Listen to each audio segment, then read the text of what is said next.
Dans l'actualité de ce 20h, le Gabon pleure un digne fils de la nation, Emmanuel Issoze Ngondé. Au cadre diplomatique et ancien Premier ministre n'est plus. Il s'est éteint dans la nuit de mercredi à jeudi. Les détails dans un instant.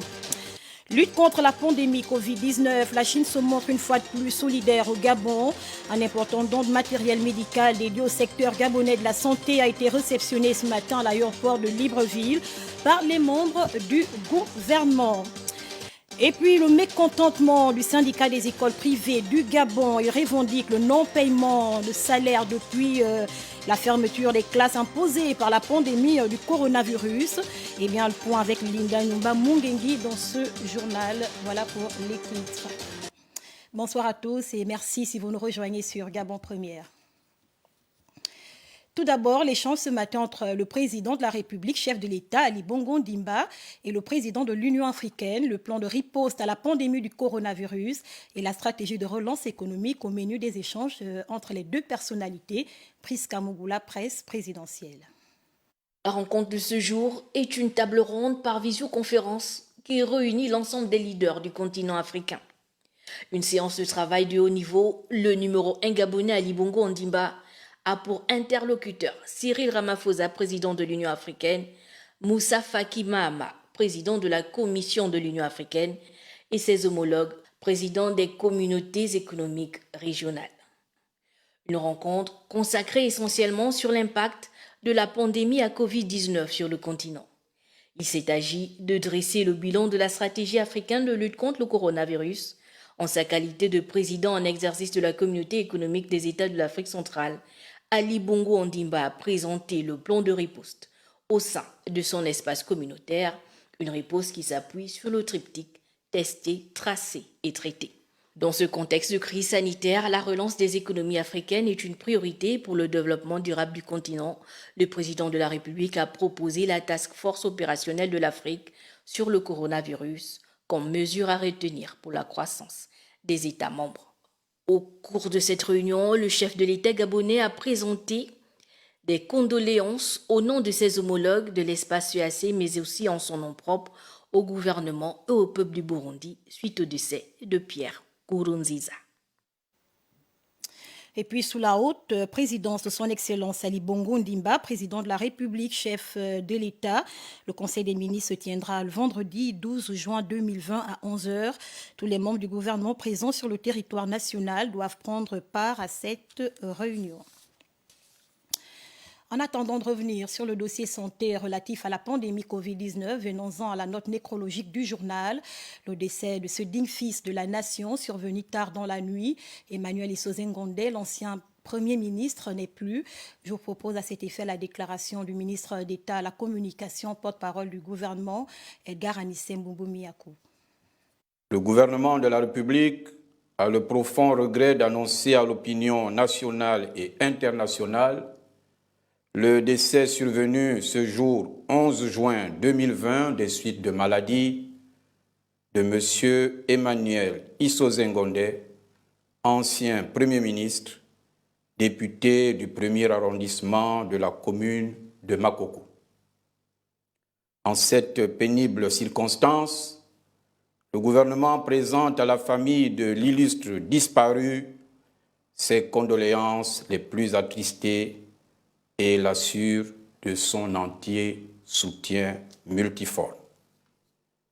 Après concertation avec la famille, le gouvernement fera connaître à l'opinion le programme des obsèques et l'ensemble des mesures qui seront prises pour honorer la mémoire de ce grand commis de l'État et digne fils de la République.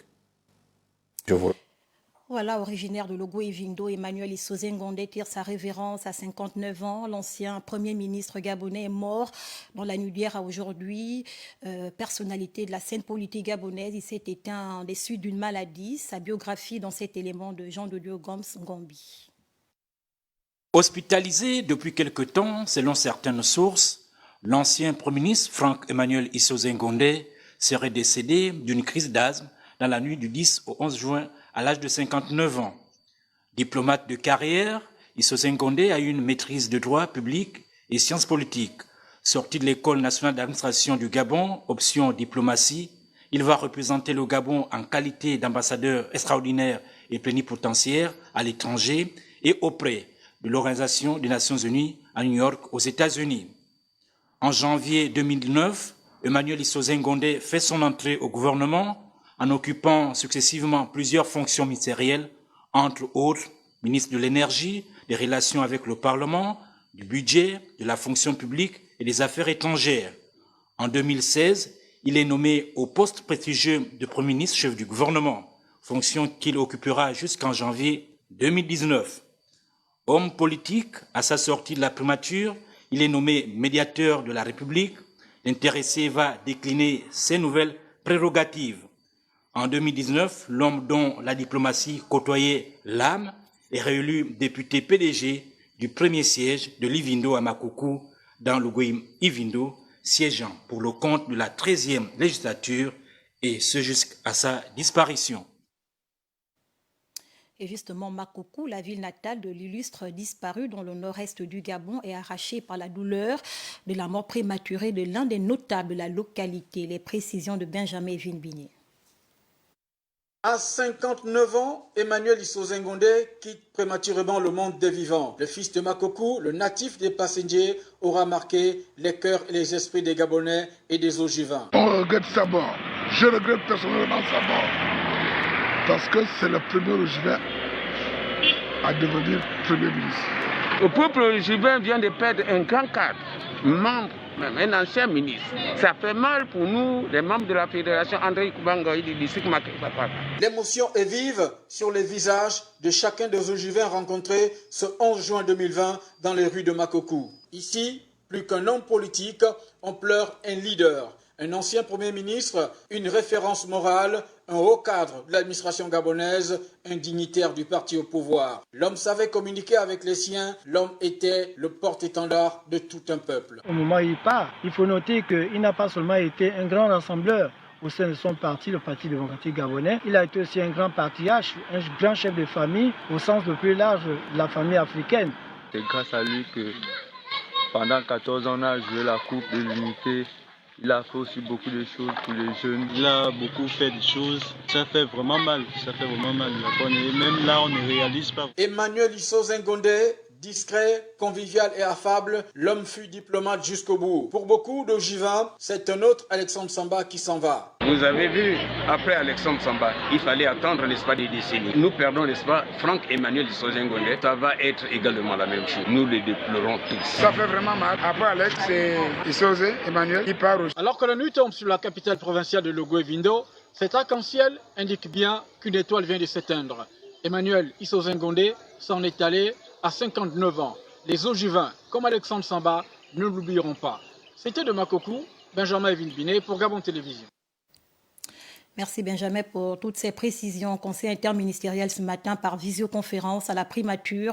Les travaux élargis au comité de pilotage du plan d'éveil et de riposte contre le coronavirus étaient présidés par le chef du gouvernement, Julien Kogué-Bekale. Une minute de silence a été observée en hommage donc à l'ancien Premier ministre disparu. Le bilan de la pandémie Covid-19 au Gabon, entre autres sujets, au centre des échanges. Nous y reviendrons avant la fin de ce journal.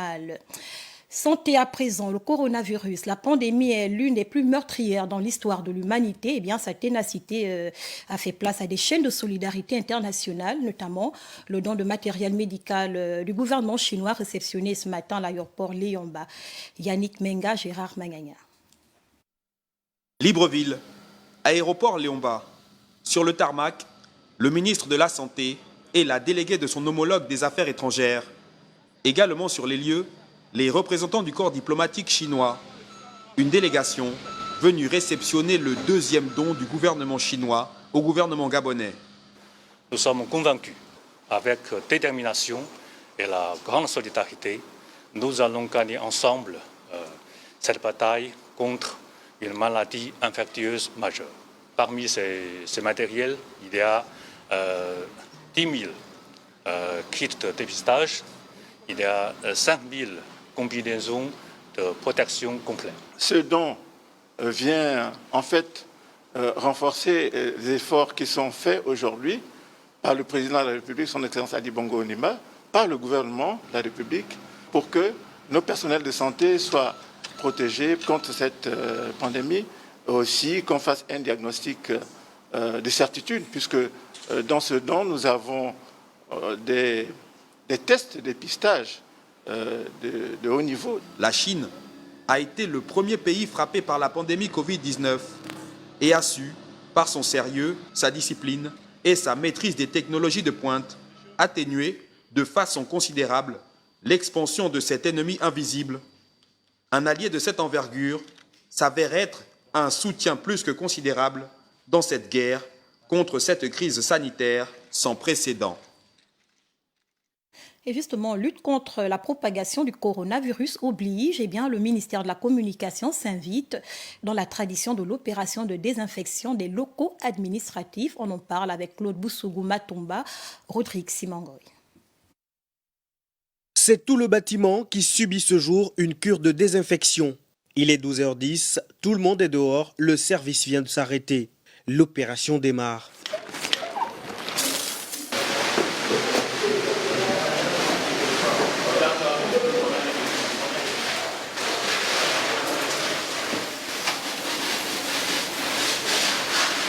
Une opération qui vise à sécuriser, assainir et stériliser la maison communication qui jusqu'à ce jour n'a enregistré aucun cas testé positif Covid-19. Nous sommes toujours dans le processus de lutte contre la propagation de la Covid-19 qui est, comme vous le savez, une crise sanitaire mondiale.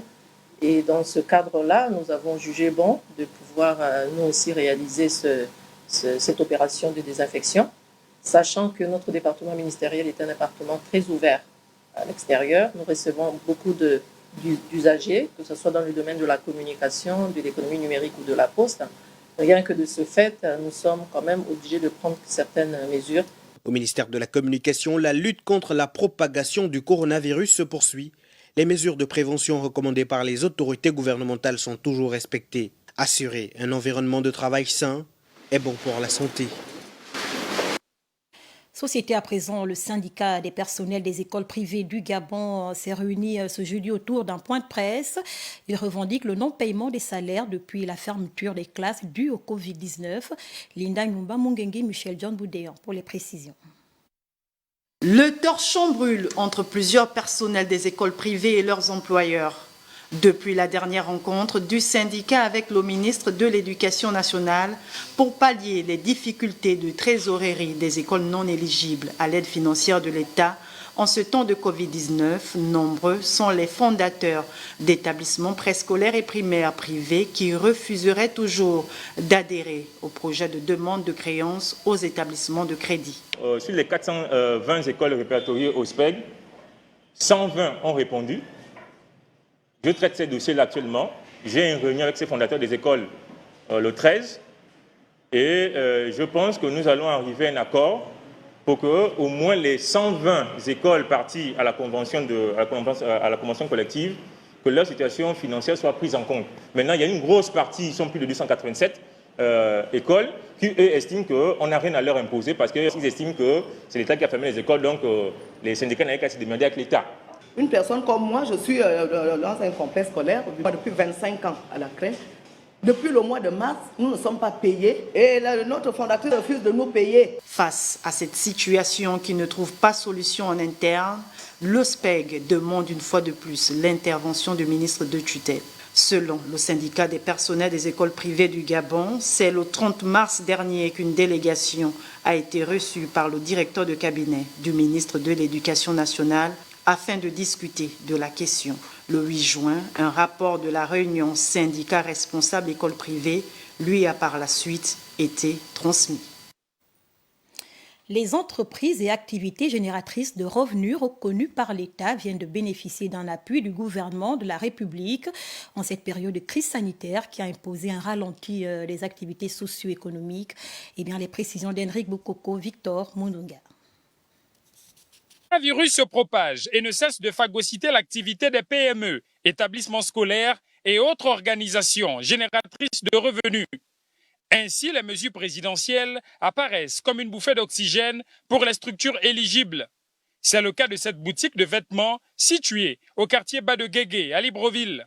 J'ai cliqué la rubrique concernant la mesure gouvernementale par rapport à la fiscalité et ça m'a rattaché sur une autre page sur laquelle on m'a juste demandé de mettre mon IF. Ça a été fait, on m'a appelé pour me dire que je bénéficie de la mesure gouvernementale que le chef de l'État a prise, les 50% concernant la patente.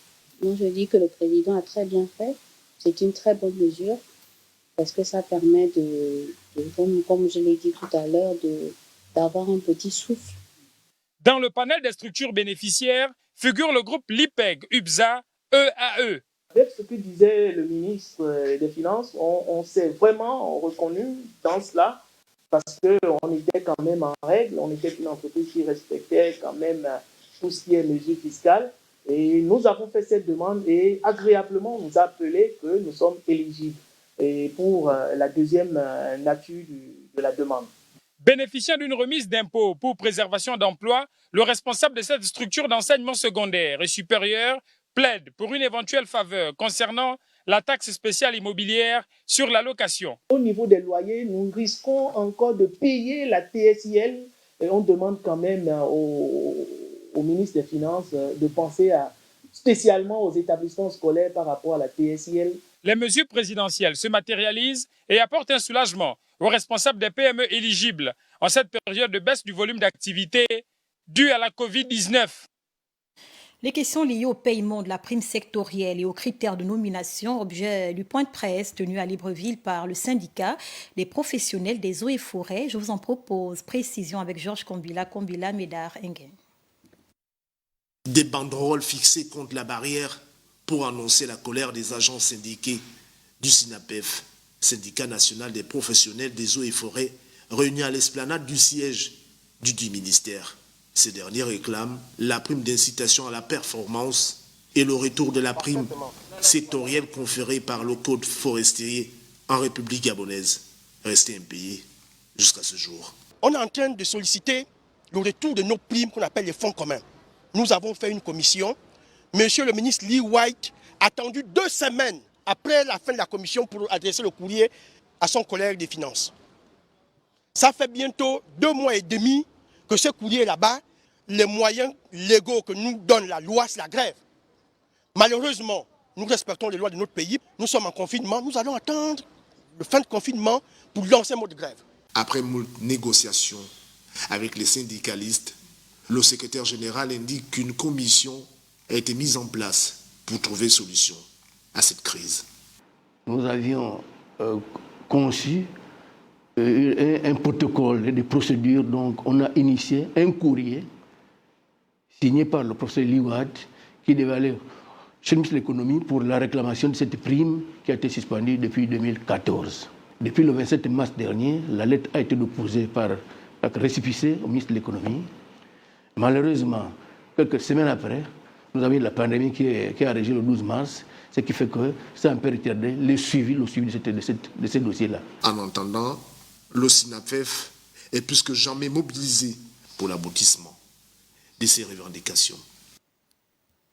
Économie à présent, Carmen Dao, le ministre gabonais en charge donc de la promotion des investissements, a eu une séance de travail ce matin par visioconférence avec le représentant résident de la Banque mondiale. Au menu des échanges, les avancées du Gabon dans le rapport Doing Business, lequel vise à améliorer le climat des affaires.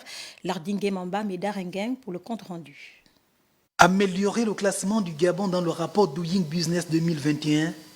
Le ministre de la promotion des investissements en visioconférence avec la Banque mondiale. Au centre des discussions, la mise en œuvre des réformes du dit rapport. Carmel Ndao a tenu à présenter à l'institution de Bretton Woods les avancées du Gabon. L'exercice du jour donc consistait pour l'ensemble des administrations qui sont impliquées dans la mise en œuvre de ces réformes, de pouvoir expliquer ces réformes, de les détailler, de les expliciter aux experts de la Banque mondiale. Nous avons présenté à la Banque mondiale 13 réformes et 3 demandes de correction. Et donc, ces réformes impactent 8 indicateurs, notamment l'indicateur sur la création des entreprises. Le rapport Doing Business, à travers ces réformes, vise à faciliter les procédures administratives promeut l'attractivité du climat des affaires et rend les opérateurs économiques plus compétitifs. Notre objectif, c'est de pouvoir faciliter davantage les procédures administratives que les opérateurs économiques ont à mettre en œuvre dans le cadre de leur activité. En réalité, c'est toutes les procédures administratives qu'un opérateur économique a effectuées à la création de l'entreprise, mais aussi tout le long de son activité. Si aujourd'hui, en matière d'embellie du climat des affaires, le Gabon se situe à la 160e place sur 190 selon la Banque mondiale, l'objectif des autorités d'ici 2021 est de faire du pays un véritable pôle d'investissement. Et on va à présent dans le sud-est du Gabon. Les conseillers municipaux de la ville de Koulamoutou, c'est dans la province de Logoué-Lolo, viennent de procéder à l'examen et adoption du budget primitif exercice 2020. La correspondance de Dieudonné Rongou, Constant Ondomba. C'est quasiment à l'unanimité des conseillers présents à cette session que le vote du budget primitif exercice 2020 du conseil municipal de la ville de Koulamoutou a été adopté, soit à hauteur de 514 492 091 francs CFA et les conseillers de s'en satisfaire. Les travaux se sont déroulés dans un esprit convivial. Les débats ont été très intéressants et enrichissants. Et j'ose espérer qu'au sorti de là, en mettant en application toutes les résolutions que nous avons pu prendre. Au titre de recettes propres, le montant de 107 344 160 francs CFA est à retenir. S'agissant des ristournes, elle constitue un montant de 28 513 670 000 francs CFA, alors que les subventions sont plafonnées à 278 634 261 francs CFA et de nombreux projets d'investissement sont prévus. Vous savez, lorsqu'on parle de développement, de l'embellissement de la cité, on ne peut que donner quitus parce que nous devons remodeler. Les véhicules sont croulants, il faut remodeler les nouveaux bus, les nouveaux matériels roulants.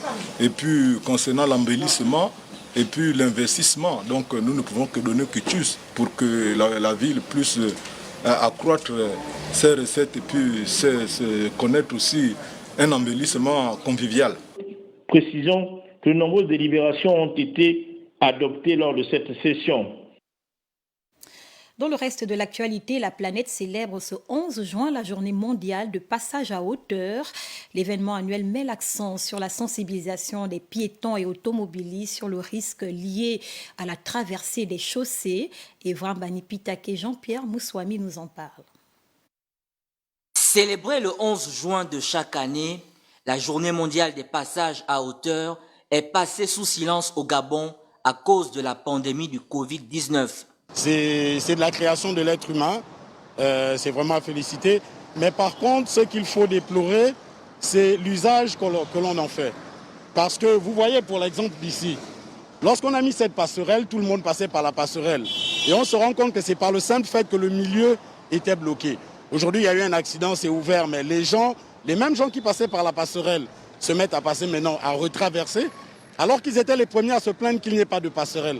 Instituée depuis 2009, l'édition 2020 devrait être l'occasion idéale pour sensibiliser les piétons et les usagers de la route sur les dangers encourus. C'est à nous, les populations, de comprendre qu'il faut faire ce petit effort de marche-là pour assurer notre sécurité à nous-mêmes.